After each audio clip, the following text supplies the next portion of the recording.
जैन धर्मोऽस्तु मंगलम् सर्वमंगलमांगल्यं सर्वकल्याणकारकं प्रदानं सर्वधर्माणां जैनं जयतु शासनं जैनं जयतु शासनं जैनं जयतु शासनं। पंकनहि पंकजबनु मुक्ताबनु नसी दीप बनु जलतारहूँ गुरुपद पद्म समीप। बोले देवादिदेव अतिशयकारी पदम पर भगवान की, जगत पूज गुरु विद्यासागर जी महाराज की, प्रणम्य सागर महाराज की।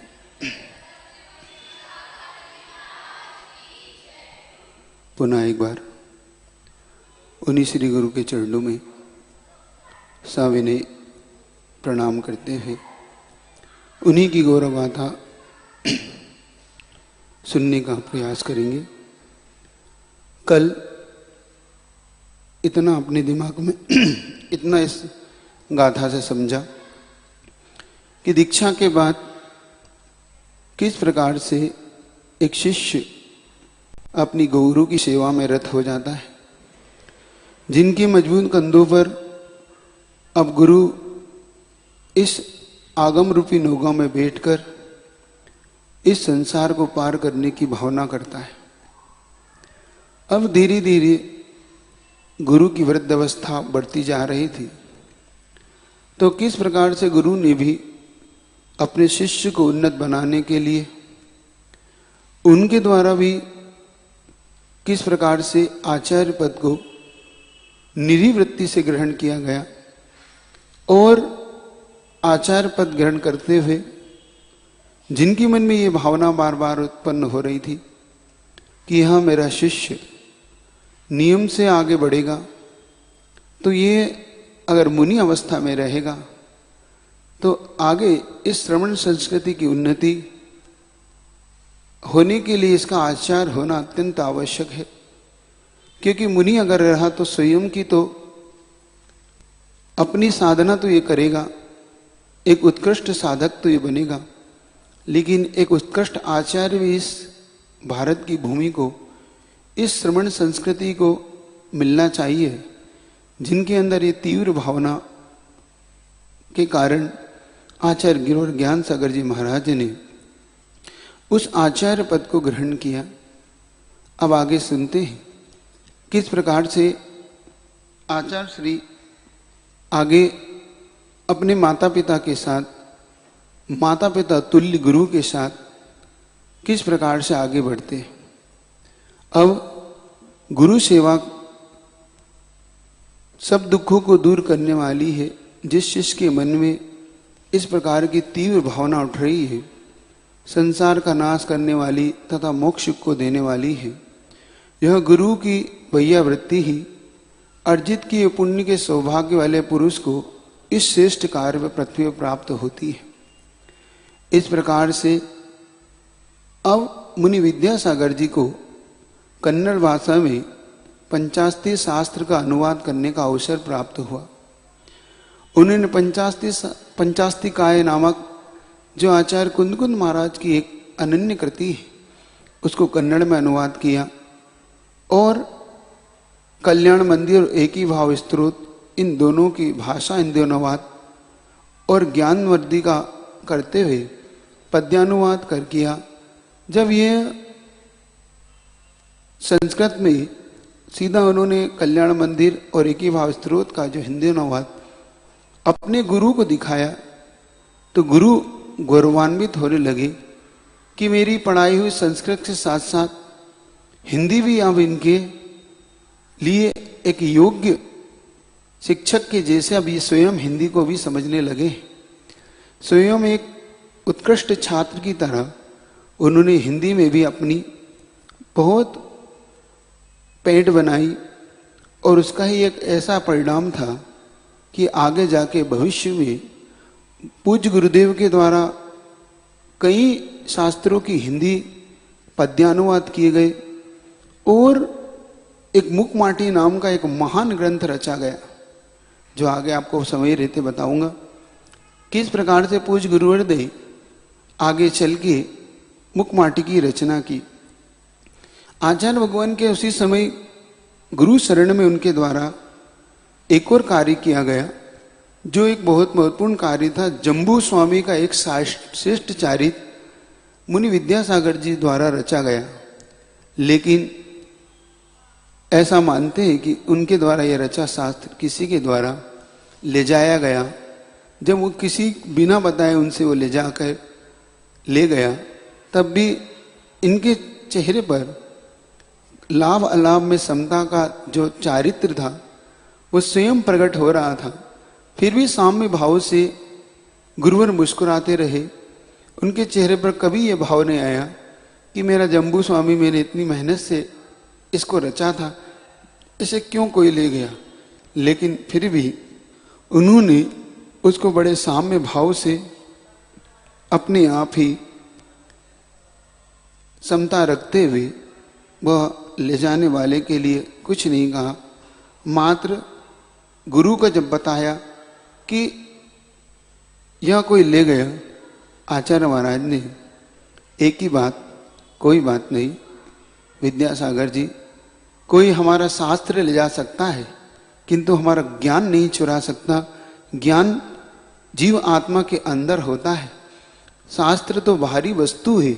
यह आना जाना कोई ले भी जाए तो इसकी ज्यादा कभी भी संकलिश भाव नहीं करना। इस प्रकार की जो साम्य भाव की शिक्षा भी अपने शिष्य को पूज्य गुरुवर के द्वारा दी गई। एक महान गुरु अपने शिष्य को इस प्रकार की महान शिक्षाएं देता है, मानो वो शुरू से ही इस साम्य भाव में ढालना चाहते हैं। जब ये शिक्षा ज्ञान सागर जी महाराज जी के द्वारा दी गई तो पूज्य गुरुवर ने उस शिक्षा को मानो अपने जीवन का एक अभिन्न अंग बनाया। एक और महान घटना 1970 के अंदर की है, जब आचार्य गुरुवर ज्ञान सागर जी महाराज मदनगढ़ किशनगढ़ अजमेर राजस्थान के अंदर विराजमान थे। उसी समय उसी श्रेष्ठ युग के एक और आचार्य धर्म सागर जी महाराज, जो कि उस समय ख्याति प्राप्त आचार्यों में से एक थे, वह विहार करते हुए उस मदनगंज किशनगढ़ की धरती पर आए। आचार्य श्री ज्ञान सागर जी महाराज ने आचार्य धर्म सागर जी महाराज को ब्रह्मचारी अवस्था में रत्नकरंडक सावकाचार्य जैसे ग्रंथ का अध्ययन कराया था, क्योंकि पंडित भूरामल जी ने अपनी ज्ञान की ज्योति को कई जगह प्रज्वलित किया था। कई मुनि संघों में उन्होंने ब्रह्मचारी अवस्था में, पंडित अवस्था, भूरामल जी की अवस्था में उन्होंने पढ़ाया था। इसलिए आचार्य धर्म सागर जी महाराज उन्हें बहुमान की दृष्टि से भी देखा करते थे। चूंकि उन्होंने ब्रह्मचारी अवस्था में उन्हें रत्नकर्ण सावकाचार्य पढ़ाया था, इसलिए धर्म सागर जी महाराज उन्हें ज्ञान रूपी तपोवृद्धि भी कहा करते थे। जब स्वयं पंडित भूरामल जी मुनि अवस्था से आचार्य ज्ञान सागर जी बन गए, तो यह रत्नकर्ण सावकाचार्य की कृति आज भी धर्म सागर जी महाराज के मानस पटल पर स्थापित थी कि मैंने इन्हीं से पढ़ी है। और जब उनका उस मदनगंज किशनगढ़ की धरती पर आना हुआ तो दोनों आचार्य सत्संग पहले किशनगढ़ में विराजमान ज्ञान सागर जी महाराज से धर्म सागर जी महाराज आकर मिले। तो उन्होंने आचार्य धर्म सागर जी महाराज की ज्ञान सागर जी महाराज द्वारा अगवानी की गई। और जब दोनों मंदिर में पहुंचे तो अब उनके उच्चासन की बात आई। क्योंकि धर्मा सागर जी महाराज पूर्व से ही दीक्षित और पूर्व आचार्य भी थे और ज्ञान सागर जी महाराज बाद में दीक्षित थे, तो अपनी लघुता प्रकट करते हुए ज्ञान सागर जी महाराज ने पूज्य धर्म सागर जी महाराज को निवेदन किया कि आप विराजमान होए वहां पर समाज के द्वारा एक उच्चासन लगा हुआ, 2 उच्चासन इस प्रकार से लगाए थे 2 आचार्यों के लिए। तो सर्वप्रथम धर्म सागर जी बैठने का संकेत करते हुए ज्ञान सागर जी महाराज ने कि आप पहले उच्चासन को ग्रहण करें। क्योंकि धर्म सागर जी महाराज पूर्व से दीक्षित थे, आचार्य थे, किंतु धर्म सागर जी महाराज उस समय ज्ञान सागर जी महाराज से कहते नहीं, पहले आप ग्रहण करें। ज्ञान सागर जी महाराज आश्चर्यचकित थे कि बड़े होकर भी आचार्य धर्म सागर जी महाराज मुझ जैसे छोटे के लिए भी उच्चासन दे रहे, लेकिन दोनों का वात्सल्य पूरी समाज देखती जा रही थी। पूरी समाज में अपने आप में एक ये महान दृश्य देखने का अवसर प्राप्त हुआ था उस समाज को। तो उस समाज में जब ये महान दृश्य देखने को मिला तो सभी इस बात से आश्चर्यचकित थे। इतने में धर्म सागर जी महाराज कहते हैं कि नहीं, आप भी राजिए। तो ज्ञान सागर जी महाराज के द्वारा संकेत दिया जाता है, आप वृद्ध हैं, आप तपोवृद्ध हैं, आप पहले उच्चासन ग्रहण करें। तो धर्म सागर जी महाराज कहते हैं नहीं, आप भी ज्ञान वृद्ध हैं, आप मेरे शिक्षा गुरु भी हैं। क्योंकि उन्हें इस बात का याद था कि इन्होंने मुझे रत्नकर्ण शाकोचार्य जैसा ग्रंथ पढ़ाया है, तो ये मेरे एक प्रकार से शिक्षा गुरु भी हैं। अब दोनों इस प्रकार से एक दूसरे को कहते हुए तब ज्ञान सागर जी महाराज कहते हैं कोई बात नहीं, चलो दोनों एक साथ मिलकर उच्चारण ग्रहण करते हैं। और दोनों ने एक साथ उस पाठे को ग्रहण किया। सारी समाज हर्ष विभोर होकर आकाश में जयकारों गुंजायमान कर दी पूरी समाज के द्वारा कि दोनों आचार्यों ने अपना अपना बहुमान प्रकट करते हुए एक दूसरे को जो सम्मान, बहुमान और वात्सल्य दिया, यह अनुकरणीय था पूरी समाज के लिए। और ज्ञान सागर जी महाराज की जो एक प्रकार से जो विनय देखने को मिली और धर्म समाज महाराज का जो बहुमान ज्ञान सागर जी के लिए देखने को मिला, वो अद्भुत था। एक दूसरे के प्रति हमेशा ध्यान रखते थे। क्योंकि एक बार विद्यासागर जी महाराज के पास एक ऐसे श्रावक आए, जब मुनि विद्यासागर जी महाराज ज्ञान सागर जी के सिंधी सानिध्य में थे, तो एक प्रसंग की चर्चा करते हुए एक श्रावक ने मुनि ज्ञान सागर जी महाराज के बारे में गुरुवर विद्यासागर जी को उस समय मुनि अवस्था में बताया कि आप जिनके शिष्य हैं, ये घटना 1951 के आसपास की है। उस समय पंडित भूरोमल जी की अवस्था में जो ज्ञान सागर जी महाराज थे, और उस समय आचार्य वीर सागर जी महाराज सत्संग फुलेरा राजस्थान में चातुर्मास कर रहे थे। और उस समय चातुर्मास के दौरान स्वयं जो वीर सागर जी महाराज, जिनके पास आचार्य शांति सागर जी महाराज का के पट्टे शिष्य थे, जिनके पास आचार्य शांति सागर जी महाराज का आचार्य पद था, जब आचार्य शांति सागर जी महाराज ने अपना आचार्य पद ऐसे महान अपने शिष्य वीर सागर जी महाराज को दिया था। आचार्य वीर सागर जी महाराज उस समय अपने संघ के साथ जब उस धरती पर चातुर्मास कर रहे थे, तब एक घटना ऐसी घटी कि आचार्य वीर सागर जी महाराज अपने संघ और मुनि के साथ चातुर्मास के दौरान प्रातःकाल जंगल के लिए शौच क्रिया की निवृत्ति के लिए प्रतिष्ठापन समिति को पालन करते हुए जाने के लिए तैयार हुए कि तभी उन्होंने देखा कि मेरा कमंडलू नहीं दिख रहा है। तो इतने में भूरामल जी दोनों महाराज का कमंडल उठाकर लाए, जिनके साथ भी आचार्य वीर सागर जी महाराज, उनके साथ जो मुनि महाराज जाने वाले थे, उन दोनों महाराज का कमंडल जब लेकर आए तो वीर सागर जी महाराज कहते, आप ब्रह्मचारी जी, आप ये काम मत किया करो, क्योंकि कमंडल आपको नहीं सुबंधा था, क्योंकि आप हमारे शिक्षा गुरु हैं। उसमें वीर सागर जी महाराज ने जो अध्ययन उनसे किया था, इसलिए उन्होंने उनको अपना गुरु तुल्य माना था कि ये मेरे गुरु हैं। ब्रह्मचारी अवस्था में भी ये सारी समाज को एक शिक्षा लेने योग्य बात है कि मुनि होकर भी जिससे ज्ञान प्राप्त किया है, उस ज्ञान की वृद्धि के लिए उस अवस्था में आचार्य पद पर स्थापित होकर भी एक ब्रह्मचारी को ये कहते हैं कि आप हमारे शिक्षा गुरु हैं, इसलिए आप ये काम ना करें, आपने हमको शास्त्र पढ़ाए, आप कमंडल लेके आए, इसलिए हमको अच्छा नहीं लगा, भविष्य कभी भी ऐसा आप ना करें। इस प्रकार से ज्ञान सागर जी महाराज के द्वारा अति वात्सल्यपूर्ण शब्दों के द्वारा अपने भावों को व्यक्त करते हुए पंडित भूरामल जी के लिए इस प्रकार का संबोधन किया गया। और स्वयं जब उन्होंने अपने दूसरे ब्रह्मचारी से कहा कि आपको इनका ध्यान रखना चाहिए, ये एक प्रकार से शिक्षा गुरु भी है, एक प्रकार से अध्ययन भी कराते हैं, तो ये काम इनसे ना करें। तो इससे स्वयं जब विद्यासागर जी महाराज ने इस बात को सुना तो वो उनको लगा कि उनके गुरु मानो ब्रह्मचारी अवस्था से ही कितने महान थे। उन्होंने किस प्रकार से बड़े बड़े गुरुओं को भी अध्ययन अध्यापन कराया। स्वयं यह बात प्रकट होती है।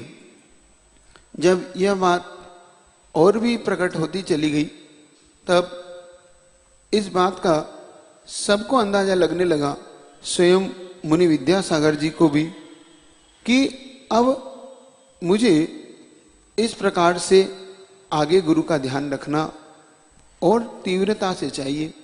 धीरे धीरे ज्ञान सागर जी महाराज की अब वृद्धता बढ़ती चली जा रही थी।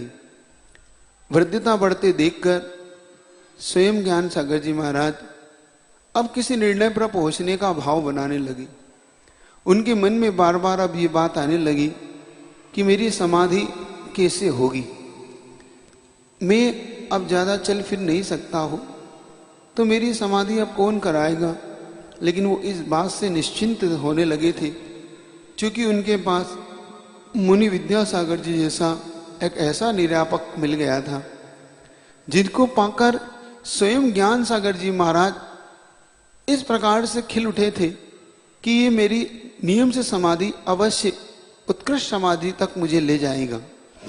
इसी भाव से अब बार बार इस बात को लेकर चिंतित होते थे। अचानक अजमेर नगर की घटना है कि नसिया जी का प्रसंग है का प्रांगण, जहां पर आचार्य ज्ञान सागर जी महाराज केसलोच करके विराजमान थे और वहीं पर एक विदेशी व्यक्ति स्विट्जरलैंड और फ्रांस से दो विदेशी व्यक्ति उस नसिया को देखने के लिए आए हुए थे, जो कि विश्व प्रसिद्ध सांकेत नगरी देखकर आचार्य देव के दर्शन से विस्मित हुए और उस नगरी टीकमचंद जैन जो हाइट विश्व प्रसिद्ध साकेत नगरी देखकर और जो टीकमचंद जैन जो हाई स्कूल विद्यालय के प्रधान अध्यापक थे, उन्होंने श्री मनोहरलाल जी ने अंग्रेजी भाषा में उन दोनों के सामने मुनिचर्या का जो व्याख्यान किया, चूंकि दोनों ही अच्छे प्रोफेसर थे और उन दोनों विदेशी व्यक्तियों को जब मिले तो उन्होंने उन्हें अंग्रेजी भाषा में ही आचार्य ज्ञान सागर जी महाराज और पास में बैठे मुनि विद्यासागर जी महाराज के बारे में और मुनिचर्या के बारे में बताया, जिसको सुनकर दोनों ही इतने आश्चर्यचकित हुए। और उन्होंने जब अंग्रेजी में महाराज का नाम पूछा तो उन्होंने कहा ओशन ऑफ नॉलेज, अर्थात ज्ञान का सागर। इनका नाम वो बताते हैं कि इनका नाम क्या है, ज्ञान का सागर, तो ओशन ऑफ नॉलेज, इस प्रकार का वो ओशन ऑफ नॉलेज, इस प्रकार से उन्होंने बार बार उसको कहा तो वो स्वयं आश्चर्यचकित रह गए कि पूरे वास्तव में ज्ञान के सागर ही। और मुनि विद्यासागर जी महाराज और गुरु शिष्य को देखकर वो दोनों इतने प्रभावित हुए कि उन्होंने ज्ञान सागर जी महाराज से निवेदन किया कि हम आपके साथ एक फोटो खिंचवाना चाहते हैं। क्योंकि ज्ञान सागर जी महाराज ज्यादा इनमें नहीं होते थे, निर्लिप्त भाव से रहना चाहते थे।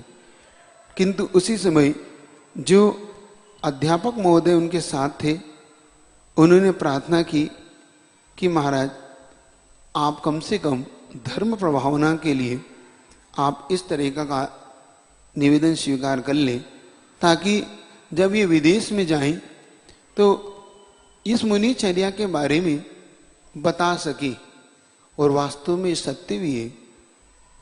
ज्ञान सागर जी महाराज उस समय इस बात को सुनकर कि अगर ये चर्या अगर विदेश में जाती है और धर्म की प्रभावना का ये अगर बात है, तो ज्ञान सागर जी महाराज कायस्वर मुद्रा में बैठकर उनके साथ फोटो खिलाने का जो उनका निवेदन था उसे स्वीकार कर लिया।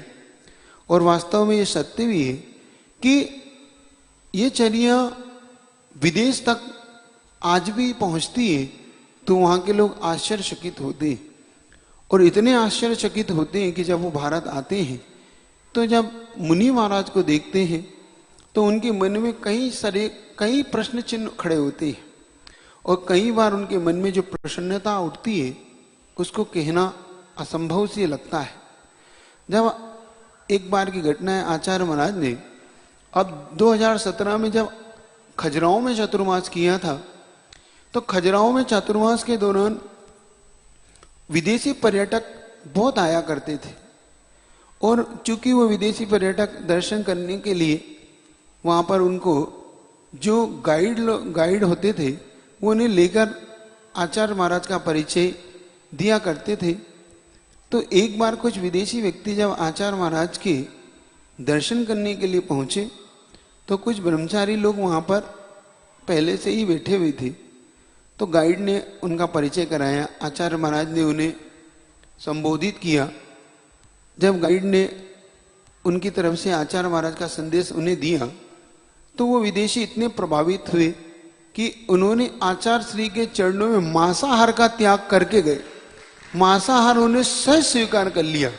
कुछ विदेशियों ने आजीवन के लिए, कुछ ने सप्ताह में 2 दिन के लिए, किसी ने 1 दिन के लिए, इस प्रकार से मांसाहार का त्याग किया। और कुछ देर और चर्चा कर वो शांति से बैठ गए। क्योंकि आचार्य महाराज का एक स्वभाव है, फिर वो चर्चा करने के बाद शांति से मौन लेकर अपने आप में ही बैठ गए और आत्मदृष्टि करते हुए अब किसी से ज्यादा पे चर्चा नहीं की। जब 5-10 मिनट हो गए उन विदेशियों को, तो आचार्य महाराज ने ब्रह्मचारी जी को संकेत करते हुए कि अब ये जा सके, अब यहाँ पर शांति से बैठना चाहते हैं। क्योंकि ब्रह्मचारी जी ने उनसे संकेत करके गाइड को कि अब यहाँ से इस स्थान को थोड़ा खाली कर दे ताकि अन्य भी लोग दर्शन कर सके। तो उस समय विदेशियों ने जो भाव व्यक्त किए वो आप और हम सबके लिए जानने योग्य है। विदेशी लोग कहते हैं कि हम और थोड़ी देर बैठना चाहते हैं। तो प्रश्न चिन्ह की दृष्टि से वहां के ब्रह्मचारी जी ने पूछा कि आप इतनी देर से बैठे हो, आखिर और क्यों बैठना चाहते हो? तो विदेशी लोगों ने जो बताया वास्तव में वो एक अद्भुत और आश्चर्यकारी बात है।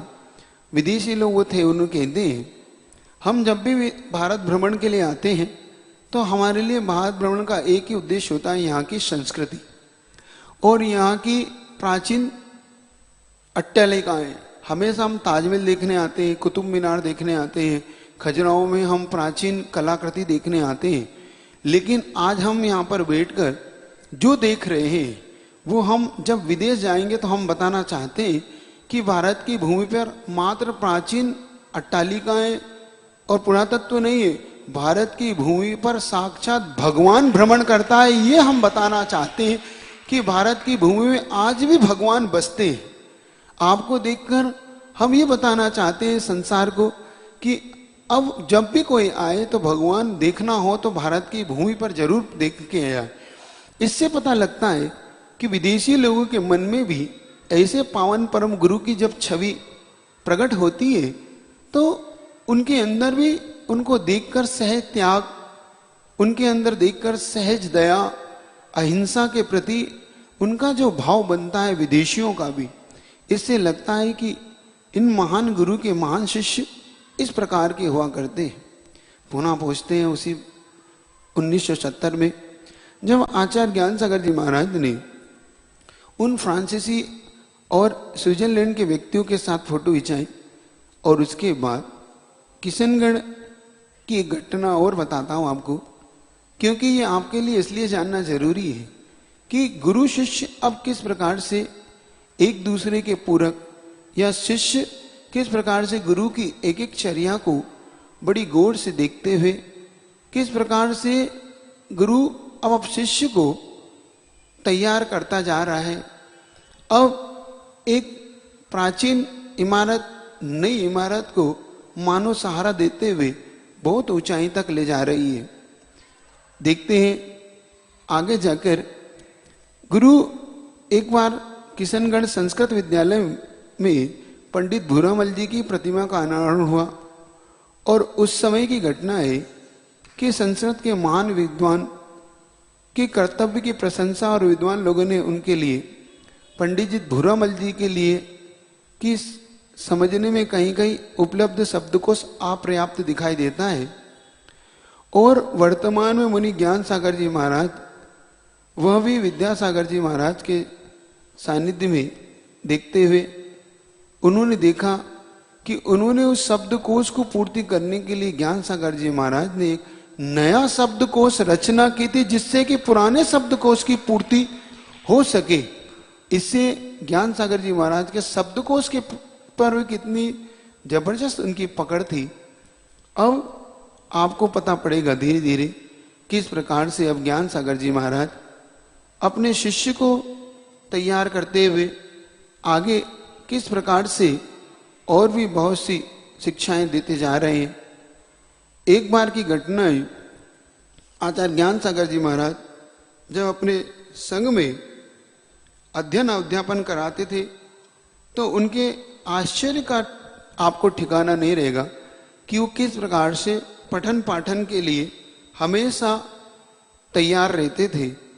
वो अपने संघ में जब अध्यापन कराया करते थे तो आज वर्तमान के युग के अध्यापक और अध्यापकों को भी आश्चर्यकारक लगेगा कि ज्ञान सागर जी महाराज का एक पढ़ाने का जो ढंग था वो कितना क्लिष्ट था। उनकी चर्या देखिएगा किस प्रकार से वो क्लासों को लगाया करते थे। उनके ग्रीष्म काल में शीघ्र अपनी चर्या को पूरा करके ठीक 5:30 बजे उठकर अपने संघ की जो अध्ययन की शैली थी 5:30 तक पूरे कार्यक्रम को पूरा करके वो ठीक अध्यात्म तरंगणी और समयसार कलश लगाया करते थे। 1 घंटे का अध्ययन होने के बाद कुछ समय अपनी चर्या के लिए देकर फिर 7 से 8 के बीच में प्रमेय रत्नमाला, उसके प्रमेय रत्नमाला के बाद ठीक 8 से 9 में समय सार फिर आहार चर्या के लिए संघ जाया करता था। ठीक 9 के 9:15 के बाद आहार चर्या के बाद संघ 1-1.25 घंटे के बाद लौटता था तो पुनः अष्टसहस्त्री सामायिक से पहले अष्टसहस्त्री नाम का ग्रंथ लगा करता था। फिर ठीक सामायिक इत्यादि होने के उपरांत कातंत्र रूपमाला, व्याकरण रूप जैसा क्लिष्ट ग्रंथ को पढ़ाया करते थे। उसी के बाद 3 से 4 में पंचास्तिकाय, फिर 4 से 5 में पंचतंत्र और 5 से 6 में जैनेन्द्र व्याकरण। 3-3 घंटे की लगातार क्लास एक विषय पे जो लिया करते थे, ऐसे एक दिन में 8-8 सब्जेक्ट पढ़ाया करते थे। आज अगर किसी को इस प्रकार से पढ़ने और पढ़ाने को कहा जाए तो मैं ऐसा मानता हूं कि हर व्यक्ति शायद पढ़ने वाला भी मना कर देगा, पढ़ाने वाला तो शायद पढ़ा पाए। क्यों? मुश्किल है। लेकिन यह तय है कि उस ज्ञान वृद्ध गुरु की कितनी बड़ी कृपा थी, क्योंकि उन्हें पता था कि मेरे पास अब समय कितना है और मुझे अपने शिष्य को ज्यादा से ज्यादा ज्ञान देना है। और शिष्य भी इस चीज के लिए मानो तैयार थे कि मुझे जो ज्ञान सागर जी महाराज से जितना ज्यादा से ज्यादा मिल सके।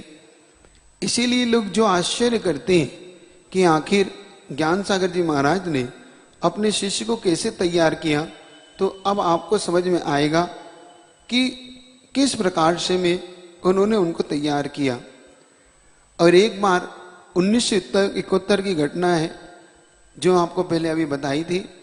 मदनगढ़ किशनगढ़ में जब आचार्य ज्ञान सागर जी महाराज का चतुर्मास चल रहा था वर्षा युग के दौरान, विद्यासागर जी महाराज ने जब मौन धारण कर लिया था तो एक दिन कमरे के बाहर भूमि पर आसन लगाकर कुछ लेखन कार्य कर रहे थे और उसी समय भागचंद जी सोनी जो कि उनके दर्शन करने के लिए आए, उन्होंने नमोस्ते निवेदित किया।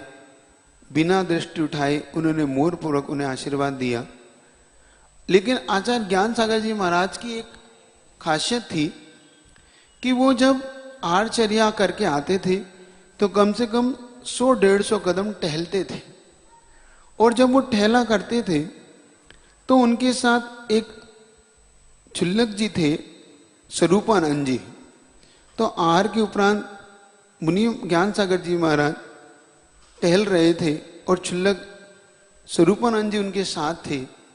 दोनों जब टहलते टहलते उनके दृष्टि में मुनि विद्यासागर जी महाराज दिखते, तो मुनि विद्यासागर जी महाराज अपने अध्ययन अध्यापन में जो गुरु ने उन्हें पढ़ाया था उसको वो पढ़ रहे थे। पढ़ते पढ़ते ज्ञान सागर जी महाराज कहते हैं, देखो चतुर्थ काल में मुनि विद्यासागर जी जैसे साधु हुआ करते थे जो अपने ज्ञान ध्यान तप में लीन रहा करते हैं। जब उनकी इस साधना को उन्होंने देखा तो उन्होंने अपने मुख से स्वयं ज्ञान सागर जी महाराज ने, जो कि कभी आज विद्यानंद जी महाराज ने कहा था कि अगर तुम्हें देखना है कि मैं तो पंचम काल का साधु हूं, तुम्हें कभी चतुर्थ काल का साधु देखना हो तो आचार्य विद्यासागर जी महाराज को देखो। यह बात उस समय मुनि अवस्था में आचार्य ज्ञान सागर जी महाराज के द्वारा उस समय कह दी गई थी, जब शिष्य अभी नव दीक्षित ही हुए थे, जिनको अभी मात्र 2-3 साल ही हुए थे। तो ज्ञान सागर जी महाराज की दूरदृष्टि स्वयं उस बात को प्रदर्शित कर चुकी थी कि यह शिष्य मात्र पंचम काल का साधु नहीं है, यह शिष्य तो चतुर्थ कालीन साधु है। इस प्रकार की दृष्टि उनके द्वारा की गई। एक दिन आचार्य ज्ञान सागर जी महाराज की वैयावृत्ति करते करते भावुक होते हुए मुनि विद्यासागर जी महाराज उनके अपने गुरु से पूछते हैं कि आपने संयम का वरदान मुझे प्राप्त कराया, आपने मुझे भगवान बनने का रास्ता दे दिया, आपने मुझे सब कुछ दे दिया, आपका उपकार मैं जीवन भर नहीं भुला पाऊंगा, लेकिन जीवन में संयम साधना के लिए, आत्म कल्याण के लिए, धर्म प्रभावना के लिए मैं आगे कहाँ जाऊंगा, कैसे करूंगा। क्योंकि उनकी वृद्धावस्था देखकर आचार्य विद्यासागर जी महाराज को ये चिंता लग गई थी कि अब इनका सानिध्य मुझे ना जाने कितने दिन कितने वर्षों का होगा, कुछ कहा नहीं जा सकता। इस बात को लेकर वो चिंतित थे।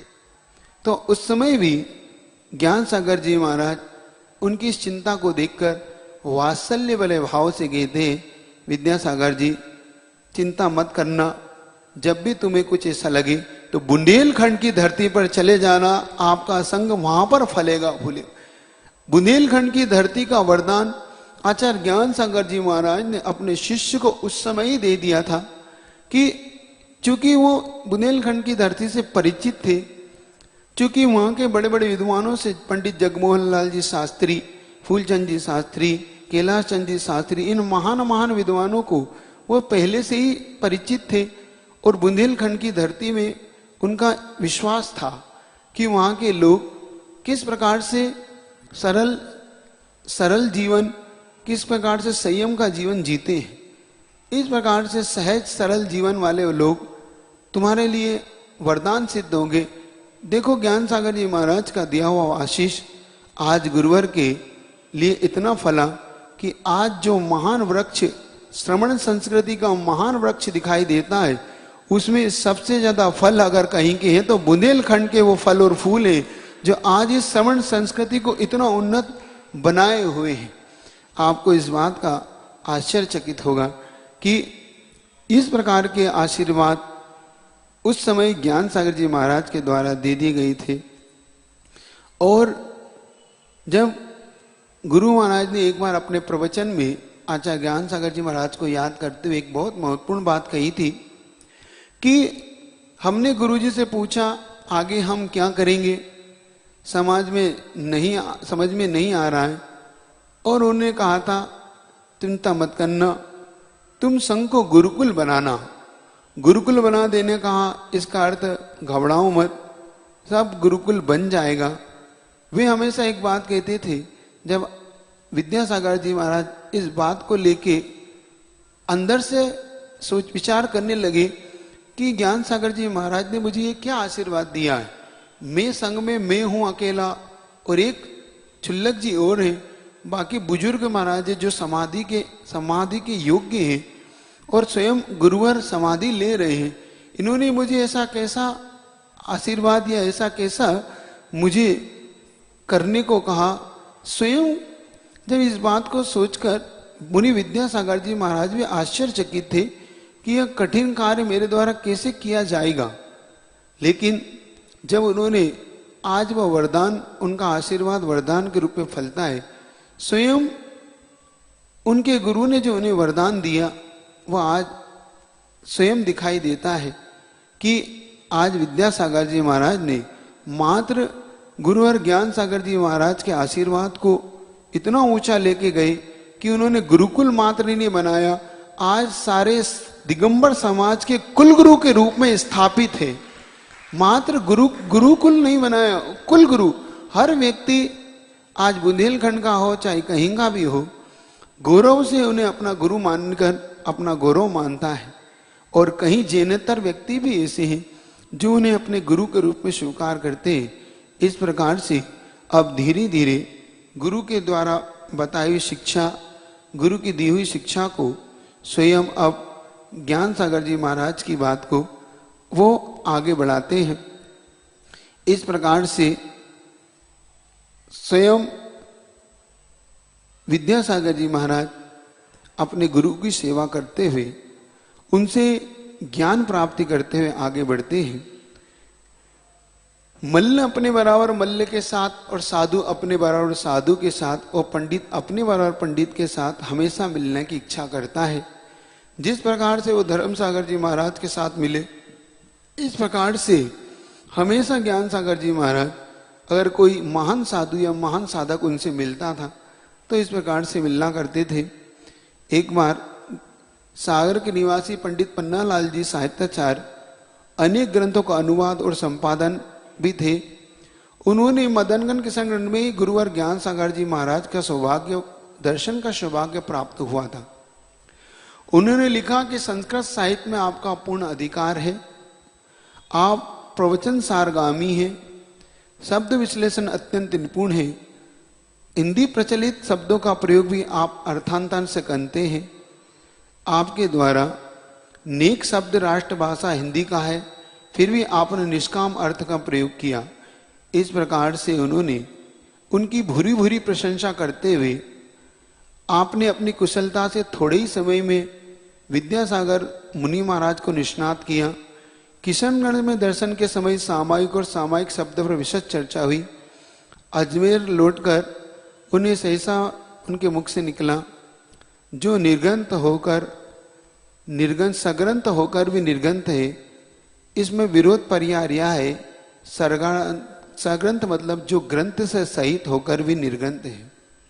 इस प्रकार से उन्होंने कई कई भूरी प्रशंसा में उन्होंने ज्ञान सागर जी महाराज की इस प्रकार प्रशंसा की हो।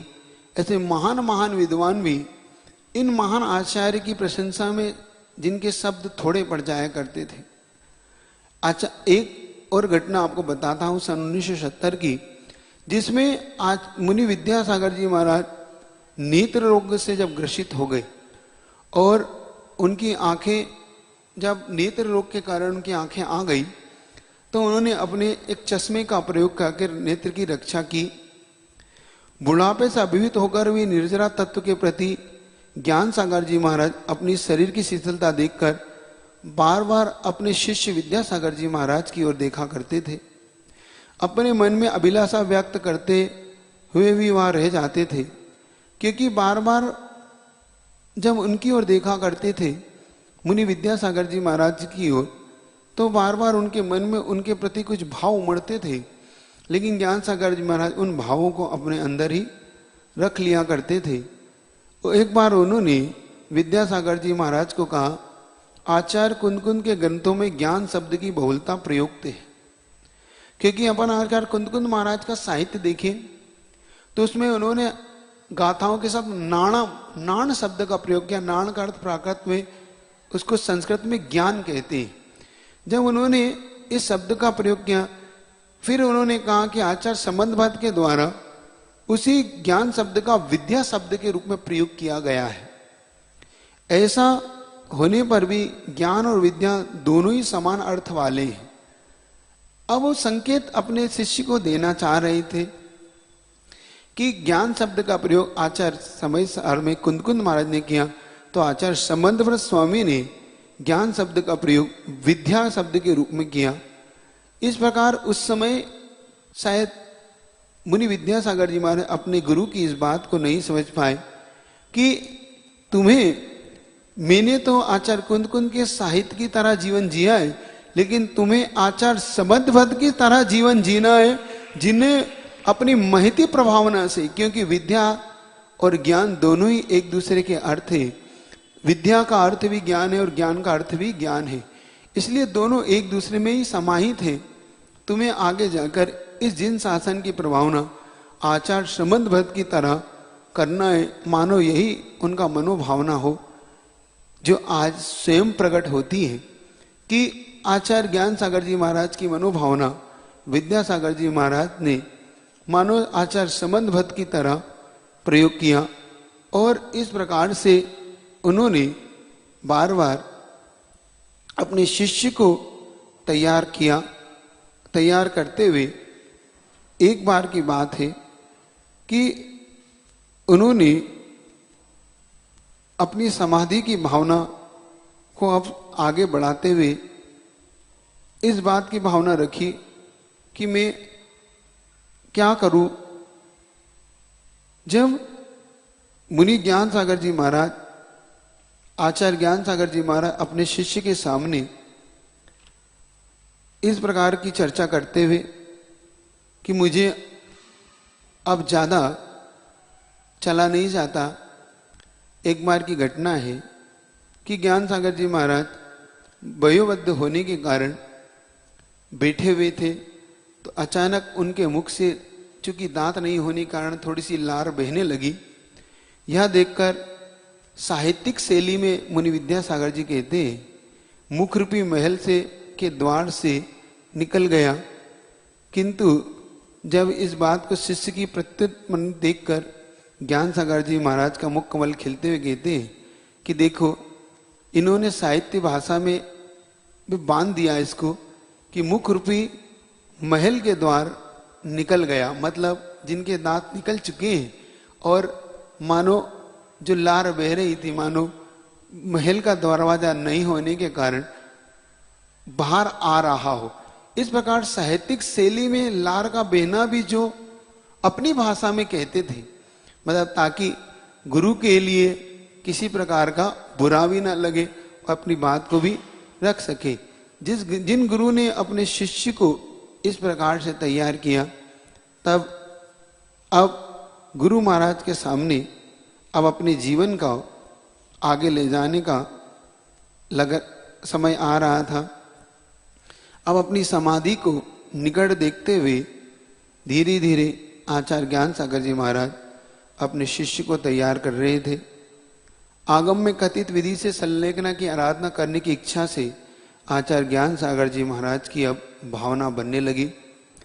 संलेखना समस्त आदि व्याधि और उपाधि इन तीनों दोषों से शून्य होना चाहिए। जन्म जरा और मृत्यु इन तीनों रोगों का नाश करने वाली यह संलेखना रत्नोत्तर को पूर्ण करने वाली होती है। आचार्य ज्ञान सागर जी ने सभी तरह से योग्य अपने शिष्य विद्यासागर जी महाराज को अब पूर्ण रूप से आचार्य पद देने का मन बना लिया। और आचार्य पद देने का जब उन्होंने मना लिया मन, अब अल्प उम्र में महान आचार्य पद का वहन करने के लिए मैं समर्थ कैसे हो सकता हूं। जब इधर आचार्य ज्ञान सागर जी महाराज का ये मन बनने लगा कि मुझे अब शीघ्र इस आचार्य पद का त्याग करके सुयोग्य शिष्य विद्यासागर जी महाराज को देना चाहिए, और उनकी ये भावना इसलिए भी थी कि मैं अब अन्य संघ में जाने की स्थिति में नहीं हूं, तो मुझे अब ऐसे आचार्य का सानिध्य चाहिए जो योग्य भी हो और जिनके द्वारा इस समाधि को निर्विघ्न रूप से संपन्न कराकर मुझे संबोधित करते हुए मेरी समाधि ठीक से कराई जाए। और उनके लिए उस समय सर्वश्रेष्ठ जिनकी निगाह में थे वो मुनि विद्यासागर जी महाराज जी थे अपने गुरु के लिए, कि वो समाधि के योग्य समाधि को करा सके। बस उन्होंने अपने शिष्य को मानस तैयार करना प्रारंभ किया। एक बार मुनि विद्यासागर जी महाराज को अपने निकट बुलाकर उन्होंने निवेदन, मतलब निवेदन तो नहीं कहना चाहिए, अपनी भावना व्यक्त की अपने शिष्य के सामने कि तुम मेरे लिए अब समाधि कराना या मेरे लिए अब आचार्य पद अब आपके लिए मैं देना चाहता हूं। इस प्रकार से उन्होंने अपने शिष्य को मानो संकेत देना चाहा, लेकिन शिष्य ने निर्लिप्त भाव से यह कहकर कि मैं अभी इस पद के योग्य के भारी योग्य में नहीं हूं।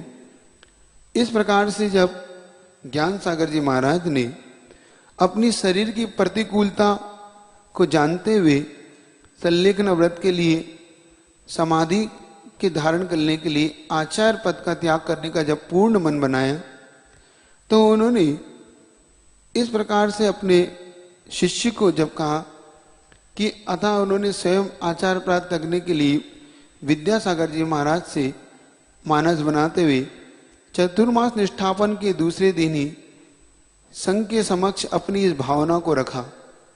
यह बात सुनकर संघ सभी लोग संतुष्ट थे। सिर्फ मुनि विद्यासागर जी महाराज को छोड़कर मात्र वो ही संतुष्ट नहीं थे कि मैं आचार्य बनना चाहता हूं।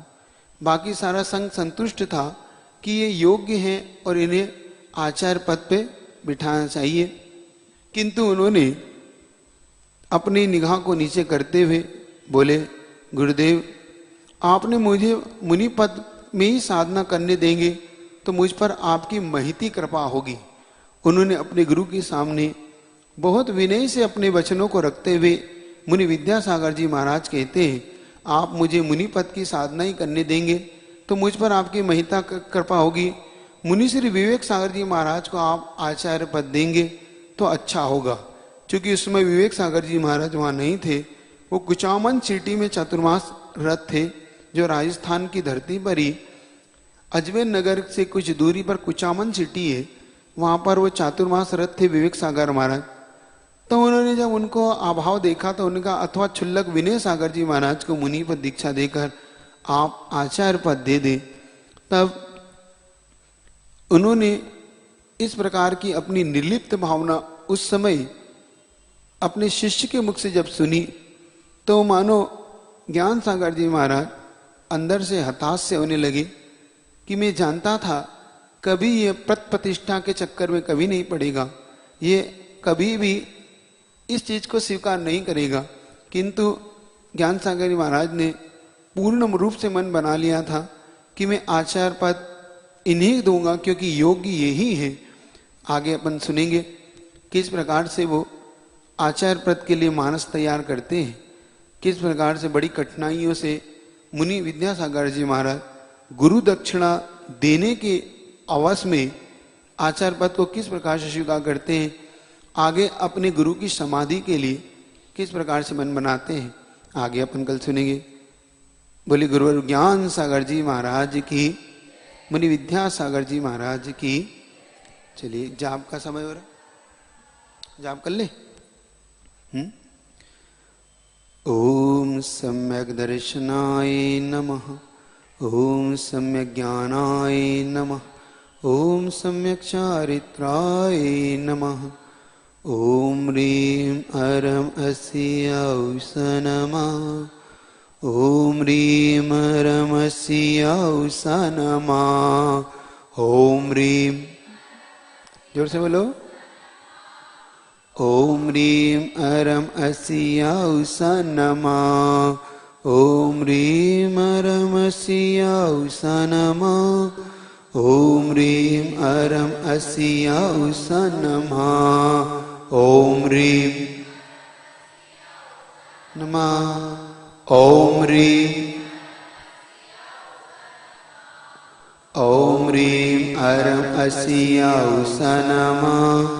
ॐ ह्रीं अरं अस्यौष नमः। ॐ ह्रीं, ॐ ह्रीं अरं अस्यौष नमः।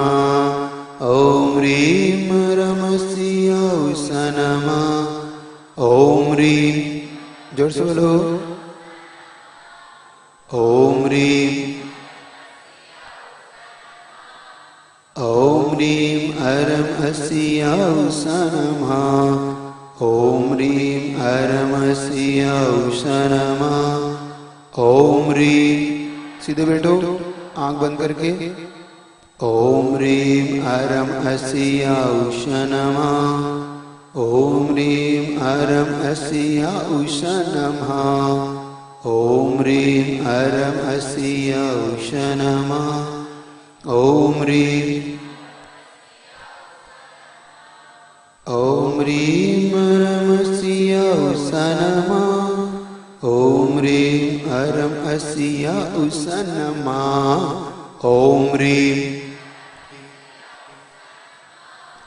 ॐ ह्रीं, ॐ ह्रीं अरं अस्यौष नमः। ॐ ह्रीं अरं अस्यौष नमः। ॐ ह्रीं, ॐ ह्रीं, ॐ ह्रीं अरं अस्यौष नमः। ॐ ह्रीं अरं अस्यौष नमः। ॐ ह्रीं, जोर से। ॐ ह्रीं, आनंद से भरो। ॐ ह्रीं अरं अस्यौष नमः। ॐ ह्रीं अरं अस्यौष नमः। ॐ ह्रीं, ॐ ह्रीं,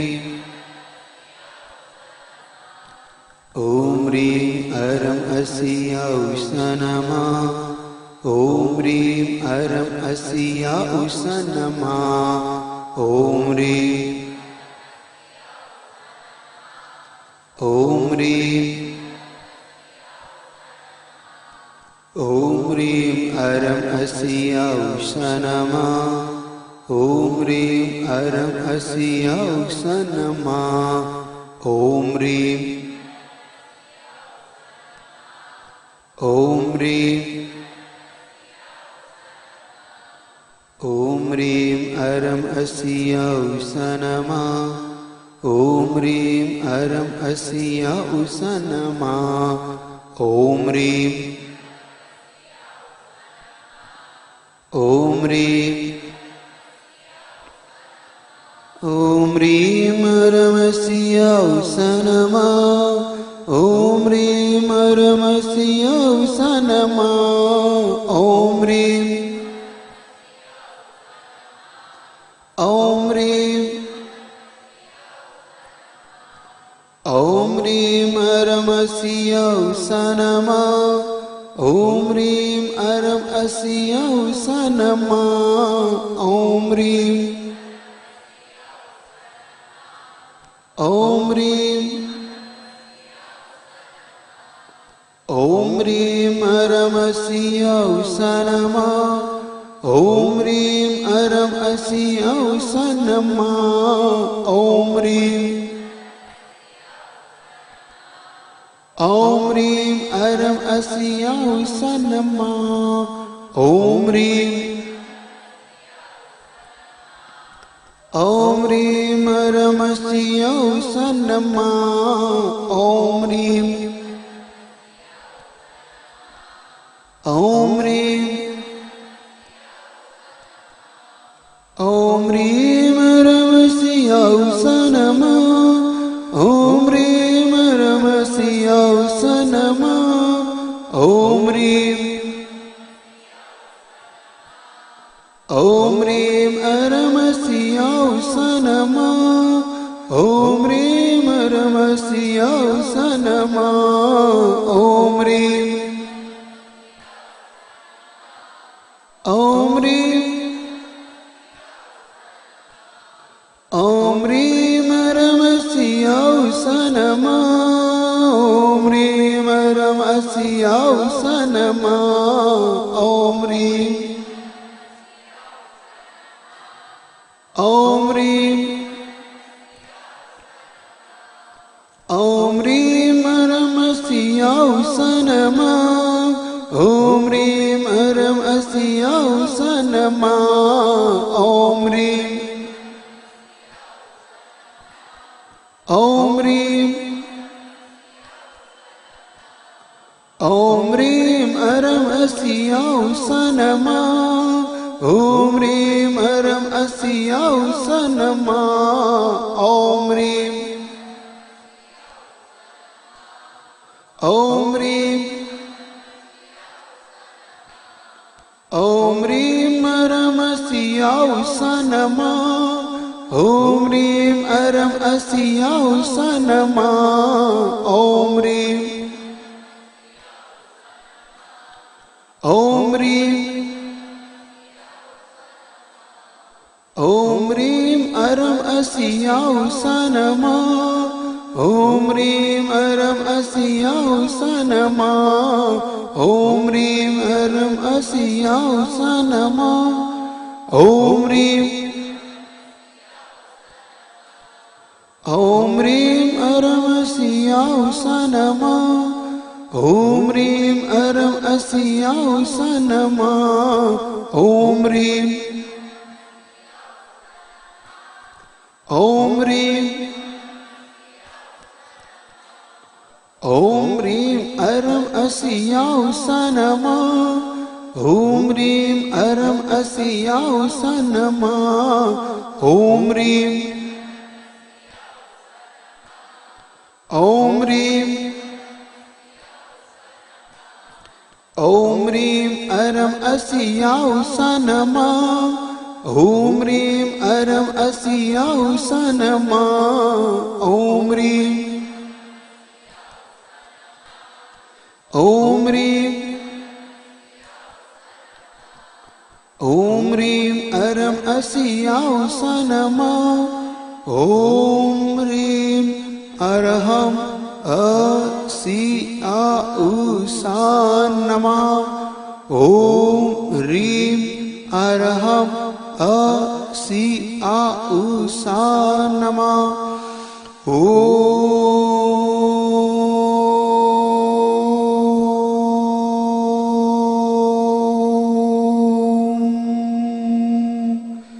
ह्रीं अरहम अस्याउ सनमा सम्यक दर्शनाय नमः सम्यक ज्ञानाय नमः सम्यक चारित्राय नमः। दोनों हाथों को रगड़ के पूरी ऊर्जा को अपने अंदर महसूस करिए। शेष ऊर्जा जीव कल्याण के लिए बोले पंच परमेष्टि भगवान की।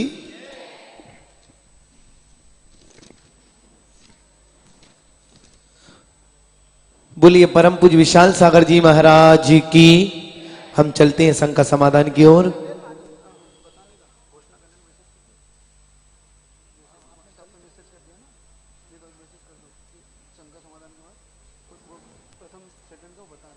श्रीमती विजय लक्ष्मी जैन सहारनपुर से चरणों में बारंबार नमोस्तु।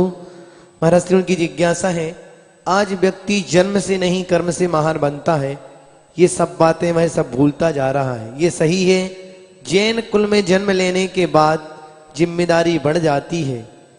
पर जैन होने के संदर्भ में जैन प्रमाण पत्र का दुरुपयोग करने में जैन लोग ज्यादा सक्रिय दिखाई देते हैं। क्या यह समय का प्रभाव है या संगति का?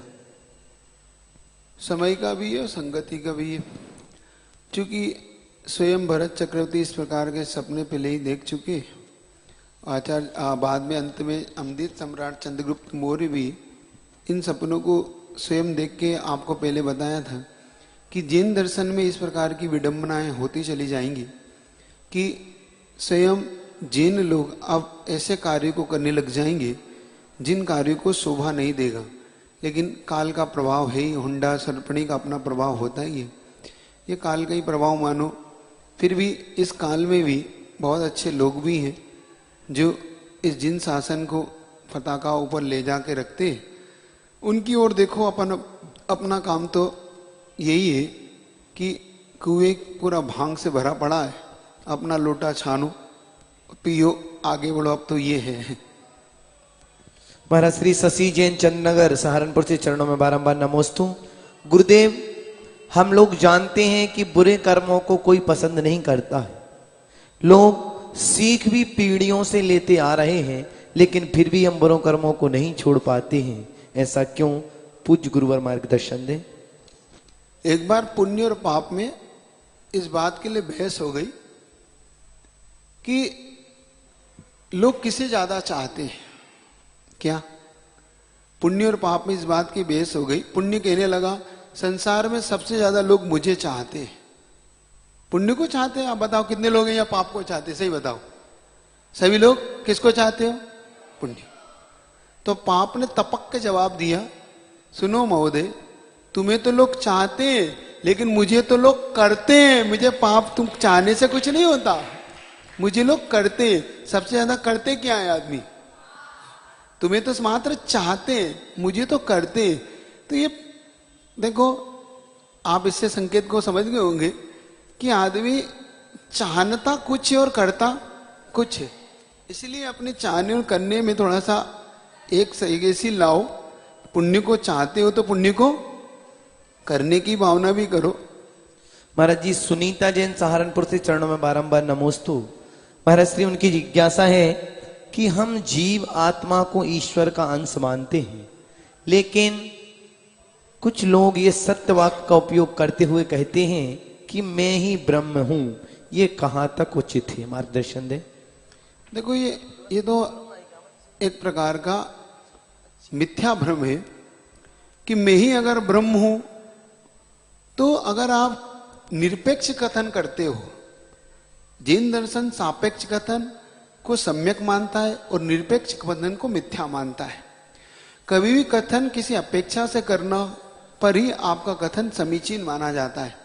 मैं ही ब्रह्म हूं अगर किसी अपेक्षा से कहते हो तो कथन ठीक है, और मैं ही ब्रह्म अगर निरपेक्ष कथन करते हो तो यही कथन मिथ्या है। यही जैन दर्शन की सबसे बड़ी खासियत है अनेकांतवाद की। अनेकांत उसी बात को सम्यक कहता है और एकांत उसी बात को मिथ्या कह देता है। अगर आप अनेकांतवाद से कहते हो कि मेरे अंदर भगवान बनने की क्षमता है, शक्ति है, और एक दिन मैं भी ईश्वर बन सकता हूं, इसलिए मैं ब्रह्म हूं, मैं ही ब्रह्म हूं, तो ये ठीक बात है। क्योंकि हर जीव में, हर जीव आत्मा में यह शक्ति विद्यमान है कि वो भगवान बन सकता है, ब्रह्म बन सकता है, ब्रह्मा बन सकता है। लेकिन यही कथन तुम इस पर्याय की दृष्टि से कहने लग जाओ कि इसी वर्तमान दृष्टि में मैं ही ब्रह्म हूं, हम ही ईश्वर हूं, तो ये कथन मिथ्या है। लेकिन कथन करने की पद्धति ध्यान रखो हमेशा, क्योंकि ये जब नए का आश्रय लेके सापेक्ष कथन करता है, सापेक्ष कथन करते वक्त ये सावधानी रखना चाहिए कि हम किस अपेक्षा से उसको कह रहे हैं। समय सार में अपेक्षाकृत कथन किया तो उन्होंने शुद्ध निश्चय दृष्टि सव्य शुद्धाओं शुद्ध नया, उन्होंने निगो से लेकर सिद्ध प्रविष्टि तक सभी जीव को शुद्ध नए से शुद्ध कह दिया। ये उनकी कथन पद्धति है।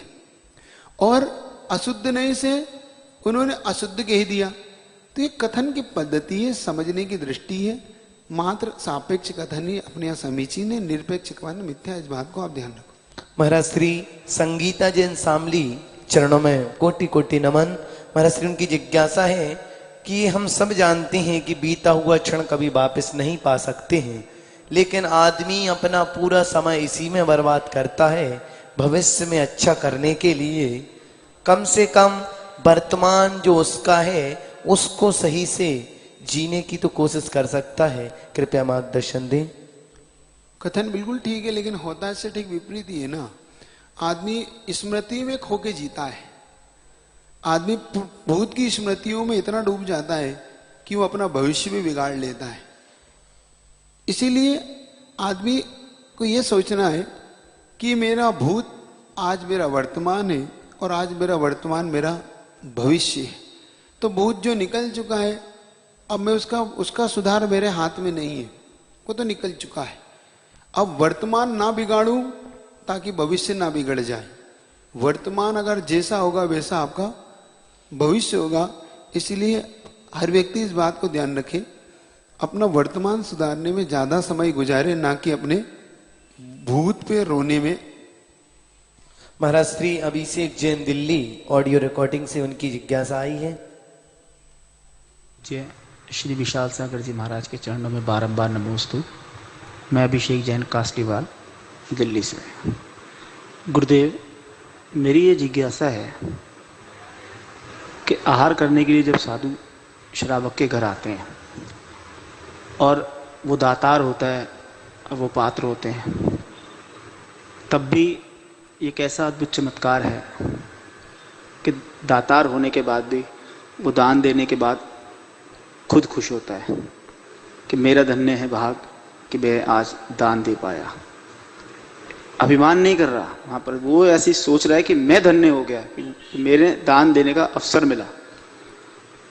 और इसी प्रकार आचार्य श्री ने अपने गुरु ज्ञान सागर जी महाराज की सेवा करी, उसके बाद अपने जीवन को धन्य माना कि धन्य है मेरा जीवन कि मेरे को ये अवसर मिला। ये कैसा ऐसी जिज्ञासाएं ना चलाई जाए। देखो ये कठिन है, इतनी बड़ी जिज्ञासा आप भेजोगे तो प्रवचन ही हो जाएगा। मैं क्या करूंगा, ये काम मेरा है, मुझे ही करने दो। आप सिर्फ संक्षेप में जिज्ञासा पूछे, फिर कहीं पूछना। चलो आगे बढ़ो, आगे प्रश्न। इतनी बड़ी बड़ी जिज्ञासा ना भेजे कोई भी, ध्यान रखे। संक्षेप में मात्र 50-60 शब्दों में आपने जिज्ञासा भेजने का पुरुषार्थ करे। कोई भी आगे इस बात को ध्यान रखे, क्योंकि ये कार्य इतना लंबा हो जाएगा। तो मेरी तो जिज्ञासा समाधान मुझे भी आगे भी समय का उपयोग करना है। आगे आप उनसे बोलो कि लिखित में भेजे, संक्षेप में। महाराज श्री सुनीता जैन सहारनपुर से चरणों में बारंबार नमोस्तु। महाराज श्री, जैन साधु कितना भी संकट आ जाए, उपसर्ग आ जाए, अपने ध्यान से स्खलित नहीं होते हैं।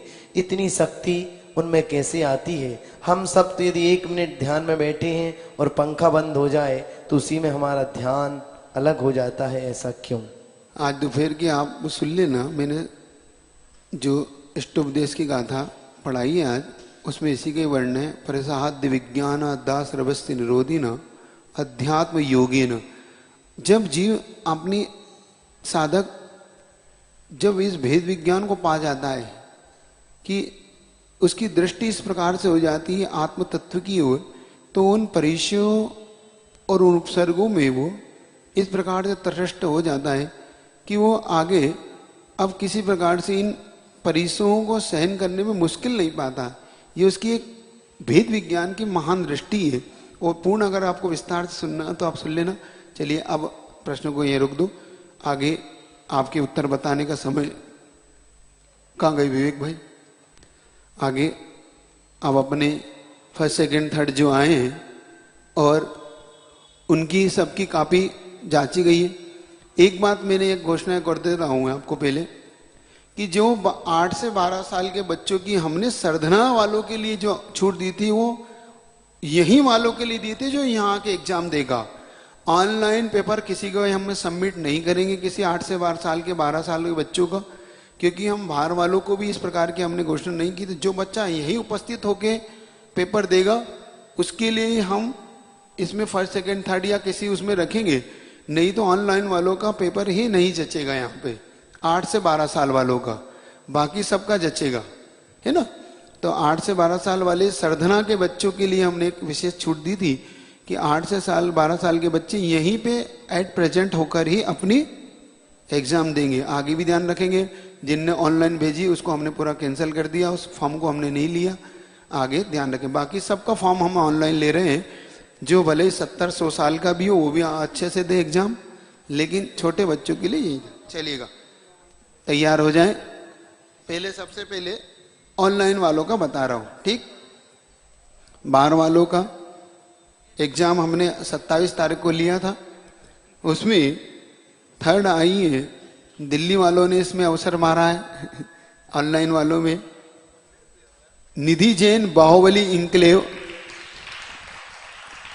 सेकेंड नंबर लाई है बलराम नगर गाजियाबाद, श्रीमती पूनम जैन। पहली बार कोई बाहर से आया, बाकी तो अभी तक तो इनमें ही घूमता था। और एक नया नाम आया है सहारनपुर से, इस बार ऑनलाइन में फर्स्ट नाम आ रहा, जिनका अभी तक किसी को विश्वास नहीं, मुझे भी विश्वास नहीं, लेकिन काफी उन्हें मेहनत करी है लगता है। जब से पेपर हो रही है तब से पेपर दे रही, जब यहाँ पे लॉकडाउन था तब भी ये पेपर देती थी जूम के माध्यम से। इनका हम श्रीमती शशि जैन सहारनपुर, ये 96 नंबर लेके आई हैं, और पूनम जैन 93 और निधि जैन 92 नंबर लेके तीसरे स्थान पर है। अब बात है सरधना की, ठीक है। सरधना में थर्ड आए, अब इन्होंने 85 नंबर लाए सक्षम जैन। सक्षम ने एग्जाम दी थी, बता रही उसका फॉर्म भरा है, आई थे। अब सक्षम जैन कौन है भैया, उसके मोबाइल नंबर से ले ले। और दूसरे नंबर पर इस कुमारी साक्षी जैन, कौन है साक्षी जैन, है यहाँ पे 86 नंबर। और फर्स्ट नंबर पे आई है श्रीमती प्राची जैन, जो कभी सेकंड थी, पिछली बार सेकंड थी, इस बार फर्स्ट आई है, 90 नंबर लेके आई है। अब यहाँ के सरधना के बच्चों का रिजल्ट खोल रहा हूं।